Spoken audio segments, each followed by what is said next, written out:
Glória a Deus, como é bom a gente trabalhar no reino do Senhor, né? É muito bom que Deus nos usa em diversas áreas e assim vai acontecendo. Mas vamos agora então ouvir e ministrar, vamos ser agora ministrados pela palavra de Deus. Eu quero que você abra comigo a sua Bíblia lá em Salmo, no capítulo 2, lá no comecinho do livro de Salmo, e nós vamos falar um pouquinho sobre esse salmo, que é um salmo messiânico, um salmo profético, um salmo muito lindo. Quem achou pode dar um glória a Deus. Amém. Esse salmo ele foi profetizado. Pedro vai dizer lá em Atos 4 que por Davi.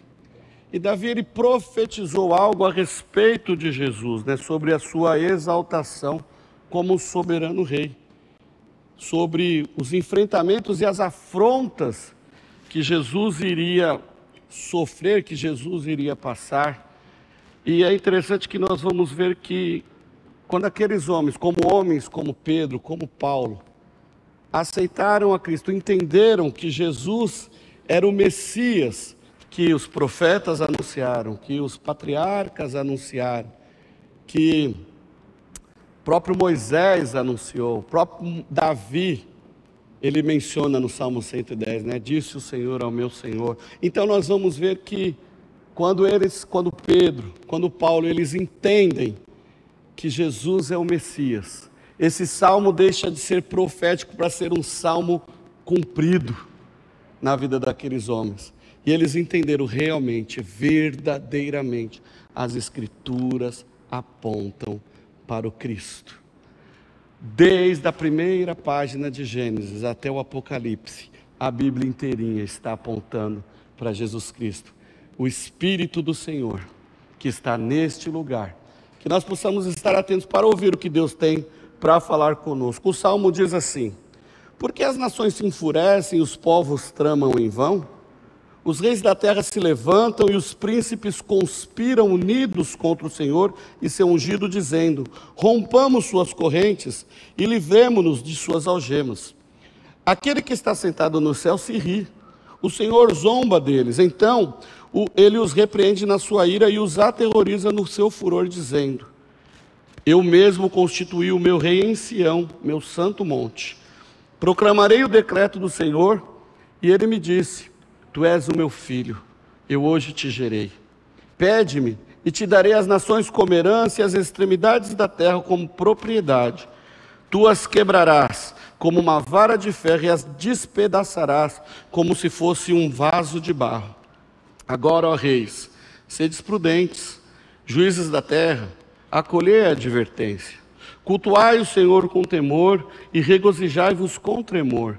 Beijai o filho, para que ele não se irrite e não sejais destruído no caminho, porque em breve a sua ira se acenderá.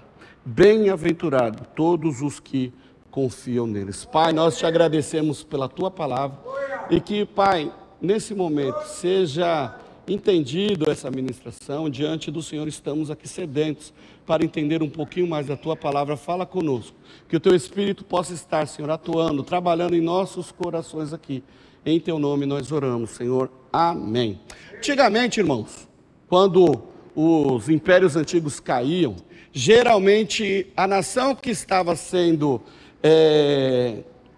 em cativeiro, essa nação aproveitava a oportunidade da troca de liderança ou da troca de reinado, aproveitava essa época para uma rebelião. Então era importante que o novo rei que assumisse, a primeira coisa que ele fizesse seria o quê? Aplacar essa confusão toda, para que ele pudesse ter então um início de reinado mais calmo, mais favorável, para ele poder desempenhar tudo aquilo que ele queria. Então é muito provável que esse texto, sim, como Pedro vai dizer em Atos 4, que esse texto tenha sido composto por Pedro, pelo apóstolo Pedro. O Salmo 2 é um salmo, ele inclusive é muito citado no Novo Testamento, cerca de 18, 20 vezes é citado esse texto no Novo Testamento. Provavelmente foi composto no momento de coroação, da coroação do próprio rei Davi. E é interessante que esse texto diz também das afrontas que o novo rei sofreria.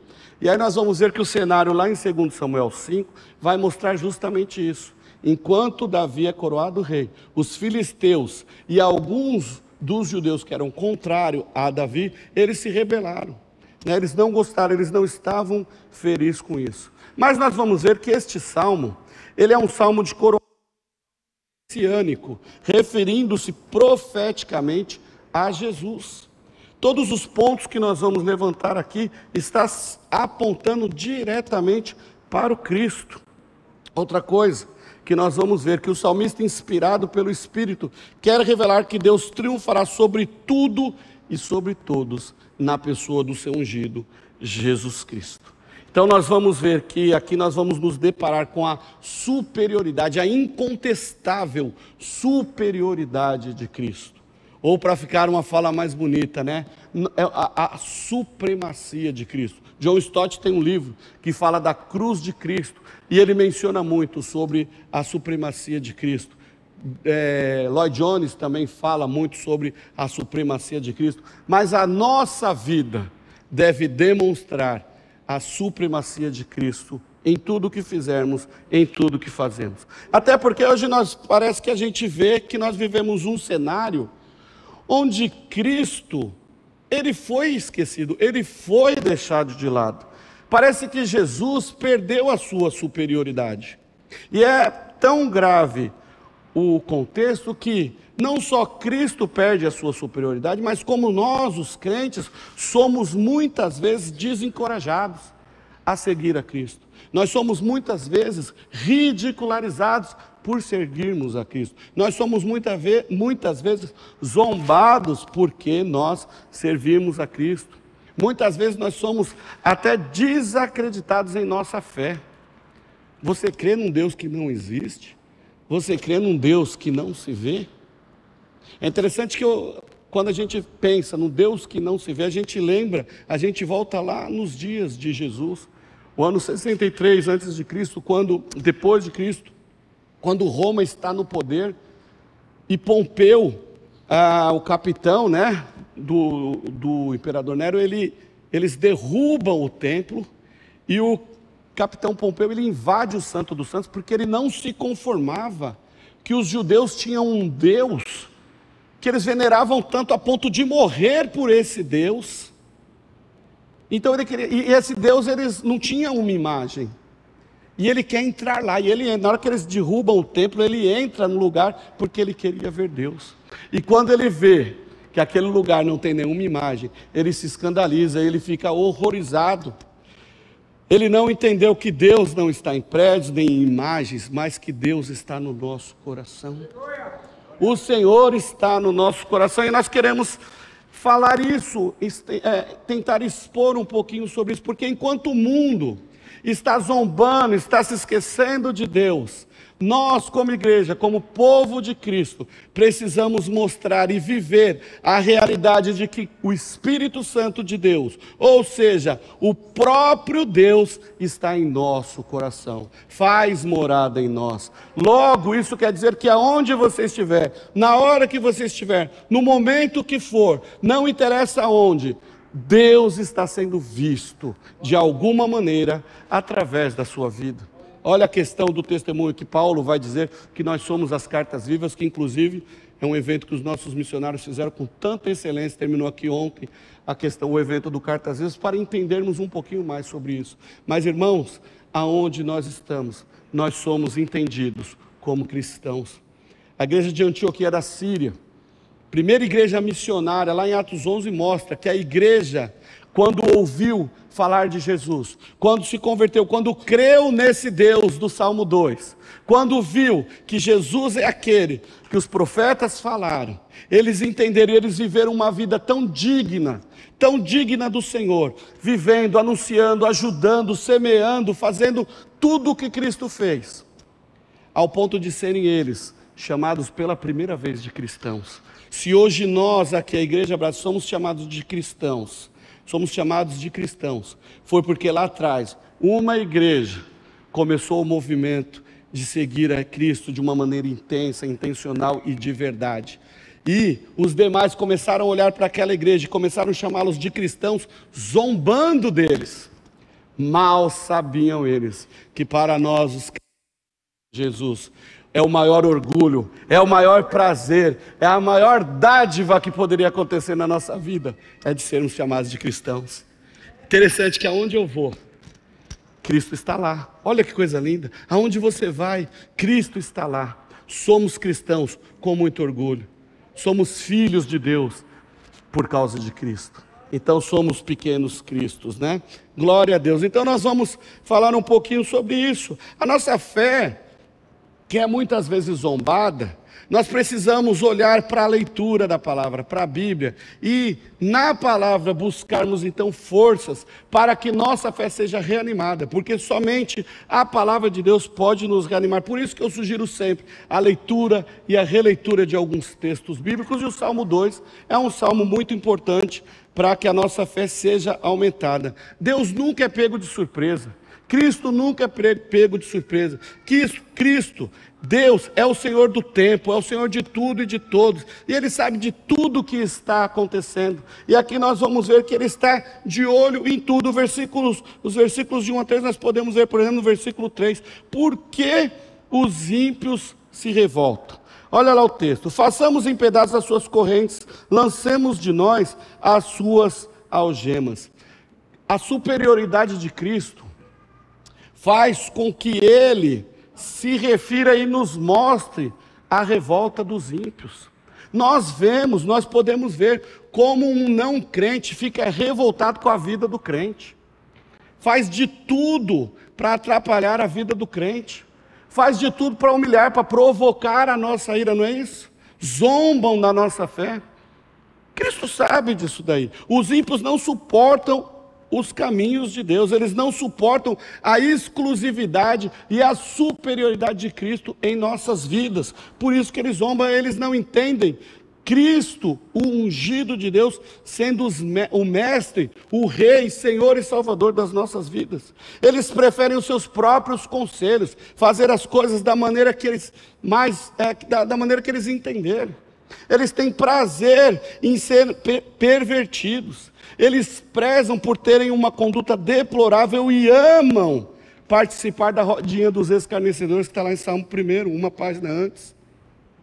São pessoas que se satisfazem com o que é imoral. Aquele que não tem o Senhor, que não entende, que não consegue entender a superioridade de Cristo em suas vidas, eles zombam do Senhor, se satisfazem do que é imoral, praticam e se divertem com o que é reprovável. Não se preocupam com o pecado. Todos nós somos pecadores, mas qual é a diferença do crente para o ímpio? Nós não temos prazer no pecado, nós nos entristecemos quando pecamos, nós não queremos pecar. Nenhum crente salvo por Jesus Cristo acorda pela manhã querendo pecar, não. Agora o ímpio não, ele peca e ele não está nem aí. Quanto mais ele peca, mais ele quer pecar. O ímpio, aquele sem Jesus, ele acorda assim, já tramando o mal. Ele já se levanta, ele já dorme sonhando com o pecado que ele vai cometer no dia seguinte, porque ele não está preocupado com isso. Viver uma vida sobre a vontade de Deus é um insulto a um povo que não quer nada com Deus, a não ser as suas bênçãos, quando são bênçãos que lhes interessam. Não tem isso? Tem muita gente ímpia que não quer nada com Deus, mas quando precisa de alguma coisa, ou vê alguma possibilidade de conquistar, por conta do Senhor, vai atrás. Não é isso? Submeter-se a Deus é sinônimo de escravidão, é sinônimo de prisão. Eles querem ver-se livres do Senhor Jesus Cristo. Verso 3, façamos em pedaços as suas correntes e lancemos de nós.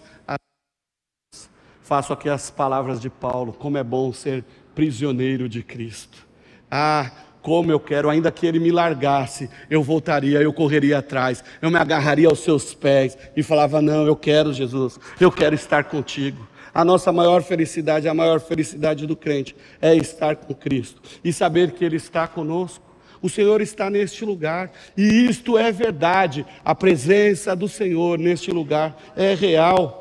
Hoje na ministração de louvor aqui, a presença de Deus era quase palpável. O Senhor está nos visitando, o Senhor está visitando a tua vida. Teve cura nesta manhã aqui. Você que está doente, pode fazer o exame. Tem gente aqui que foi curado, tem gente aqui preocupado, sem dormir, foi curado, eu não tenho dúvida disso. Deus deu livramentos aqui nesta manhã.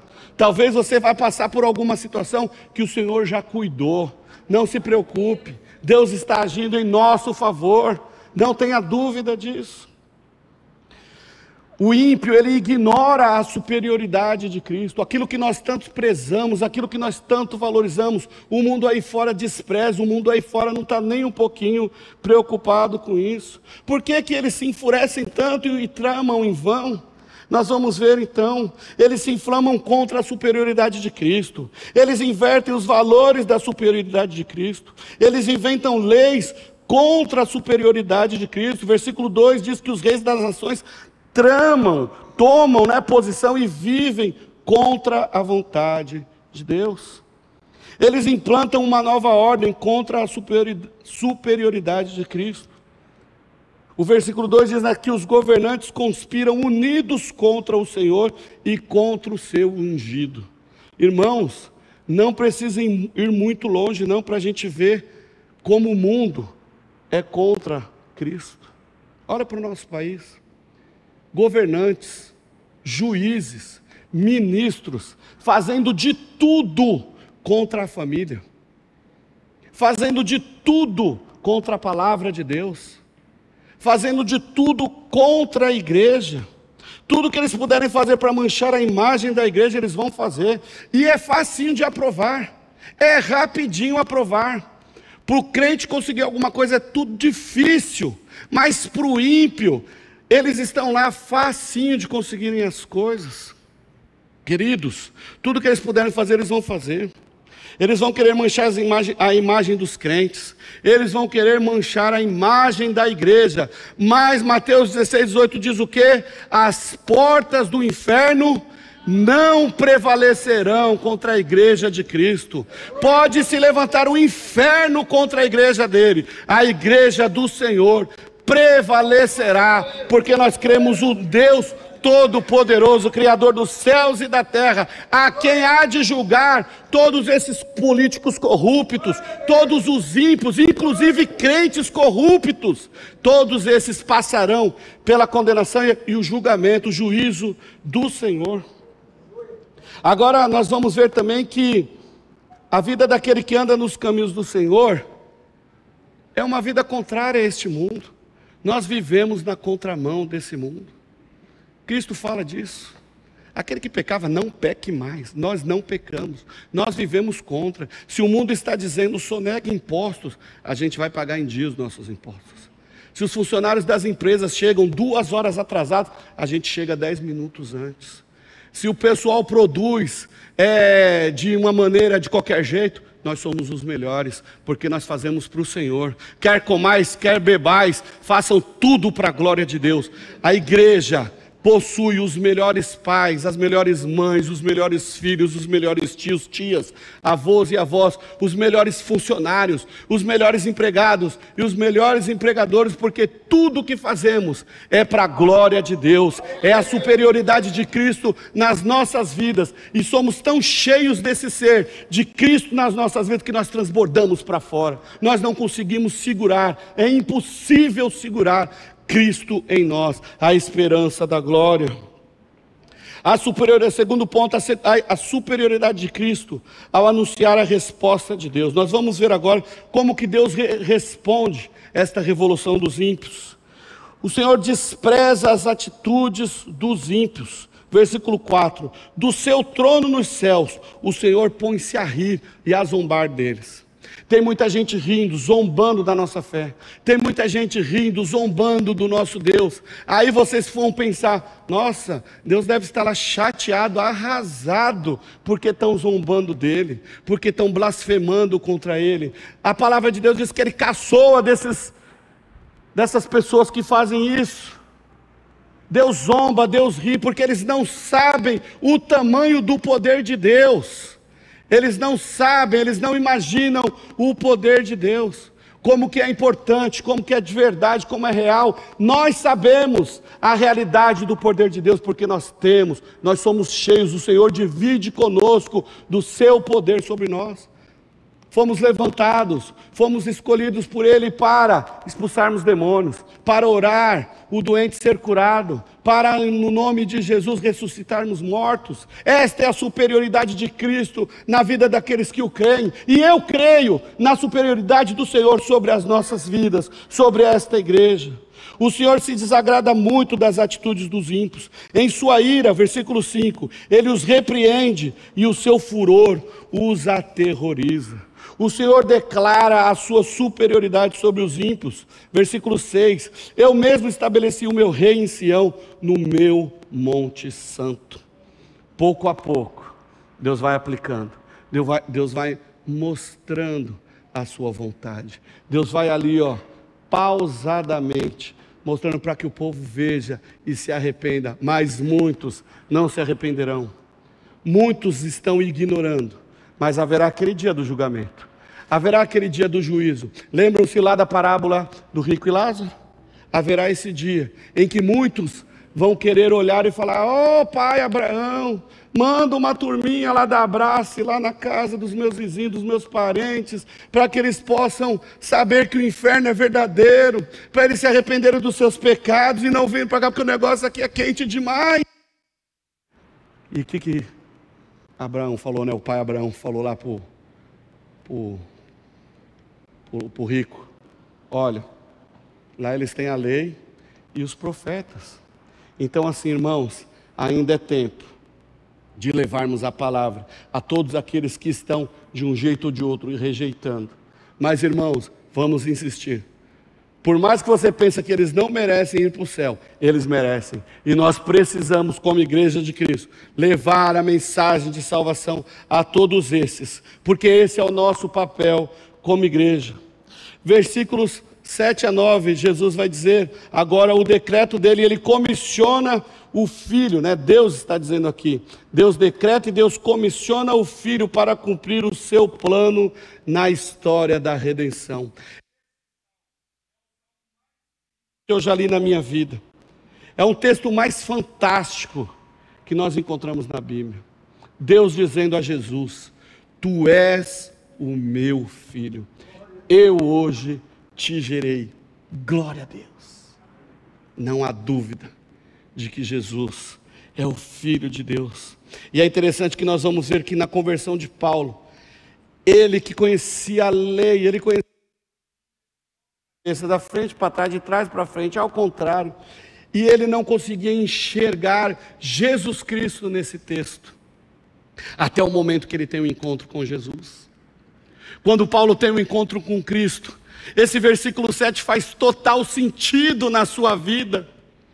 Tanto que ele está lá em Antioquia, agora lá da Pisídia, na sinagoga, pregando, falando ali, anunciando sobre o Cristo que havia aparecido a ele, transformado e mudado a sua vida. E ali na sinagoga, uma igreja cheia de judeus ali, cheios de ímpios que negaram a Cristo, que zombaram dos cristãos. Ele diz ali em Atos 13:33, nós anunciamos-lhes as boas novas. O Deus que prometeu aos nossos antepassados, Ele cumpriu para nós, os seus filhos, ressuscitando Jesus. Ressuscitando Jesus, como está escrito no 2º Salmo: tu és meu filho, eu hoje te gerei. O Antigo Testamento apontava para Jesus. Este versículo aponta para Jesus, e Paulo agora está dizendo àqueles que não criam, mas que conheciam a palavra apenas de uma maneira teórica: tudo isso que vocês estão vendo fala de Jesus, tudo que vocês estão lendo fala a respeito dele. Irmãos, a nossa vida é para ele, os nossos dons, o nosso ser é para ele. Cristo foi enviado para morrer pelo meu e pelo seu pecado, mas ele ressuscitou. Esse salmo é messiânico porque aponta para Jesus, o Filho gerado, não criado, gerado por Deus, a mesma essência de Deus, foi enviado ao mundo para morrer no meu e no seu lugar. Mas ao terceiro dia, Ele ressuscitou para a glória de Deus Pai, e Ele voltará para nos levar. Por isso que nós celebramos aqui hoje, Ele voltará para nos levar. Cristo foi enviado por Deus para vencer a morte, e Ele venceu a morte. Versículo 8, Cristo foi estabelecido por Deus para reinar sobre todos. Pede-me e te darei as nações como herança, e os confins da terra como tua propriedade. Cristo foi encarregado por Deus de julgar os ímpios. No versículo 9 diz: tu as quebrarás com vara de ferro e despedaçarás como um vaso de barro. A morte de Cristo teve alcance universal. O sangue de Cristo é o único que pode salvar todo e qualquer indivíduo da face da terra. Mas eficaz somente aqueles que creram, somente aqueles que o aceitaram como Senhor e Salvador, como um ungido de Deus, como um Messias enviado por Deus para a remissão dos nossos pecados. A superioridade de Cristo ao apresentar a recomendação do Espírito Santo ao seu povo. A misericórdia do Senhor, o convite que Ele faz do ímpio, que Ele faz ao ímpio para o arrependimento, dando-lhe as últimas chances enquanto ainda é tempo. Veja só, a recomendação é que o ímpio se submeta completamente ao Senhor em Cristo Jesus. Salmo 10 diz: por isso, ó reis, sejam prudentes, aceitem a advertência, autoridades da terra. Submeta a sua mente a Cristo. Submeta o seu coração a Cristo, versículo 11. Adorem o Senhor com temor, exultem com tremor. O texto diz, beijai o Filho. A ideia de beijar aqui é se entregar em adoração, é se entregar a Cristo de verdade, intensamente. O beijo é o significado de quê? De intimidade. E aqui o texto está dizendo, sejam íntimos do Senhor, entreguem o seu coração em adoração ao Senhor. Então submetam a sua vontade ao Senhor. Irmãos, o Salmo 1, ele começa com uma bem-aventurança, né? E termina com uma maldição. Bem-aventurado aquele que não anda segundo o conselho, antes, aí já é o versículo 2, né? Então vamos ficar no versículo 1. Bem-aventurado aquele que não anda segundo o conselho dos ímpios. Mas o Salmo 1 termina também com uma maldição, dizendo que o caminho dos ímpios leva à destruição. Quem não tem a Bíblia, a palavra de Deus como fonte de vida, no final perecerá. Mas o salmo seguinte, que é o que nós lemos aqui, um salmo que aponta para Cristo, um salmo que começa com a maldição, mas termina com a bem-aventurança. As nações e os povos tramam em vão, mas o versículo 12 diz, como são felizes, bem-aventurados todos os que nele creem, todos os que em Cristo se refugiam. Irmãos, quem foca a sua vida em Cristo, no final, não importa os problemas, as lutas, as batalhas que nós vamos enfrentar, as doenças que nós vamos enfrentar nessa vida, quem foca, quem coloca a sua vida sob Cristo, será bem-aventurado, será vitorioso, porque para nós o viver é Cristo e o morrer é ganho. Para nós o que vale não é aqui. Se nós nos agradarmos, Paulo vai dizer que se nós nos agraciarmos, se nós nos agradarmos, se nós formos felizes apenas nessa vida, somos os mais miseráveis homens, somos a sociedade, porque para nós o mais importante não é ter aqui na terra, mas ser filho, exercer uma vida de filho, porque o que é nosso está lá na eternidade, junto com o Senhor. Vale a pena, irmãos, vale a pena. E finalizando, eu quero ler o Provérbios 14, versículos 12 a 14, que diz assim: há caminho para o homem que parece certo, mas no final conduz à morte. Muitas vezes nós queremos tomar as nossas próprias decisões, esquecendo-se de levá-las ao Senhor, e por isso perecemos, por isso nos frustramos. Mesmo no riso, o coração pode sofrer e a alegria pode terminar em tristeza. Os infiéis receberão a retribuição da sua conduta, mas o homem bom, este será recompensado. Finalizando, eu volto ao versículo 7 do nosso texto. Tu és meu filho, eu hoje te gerei.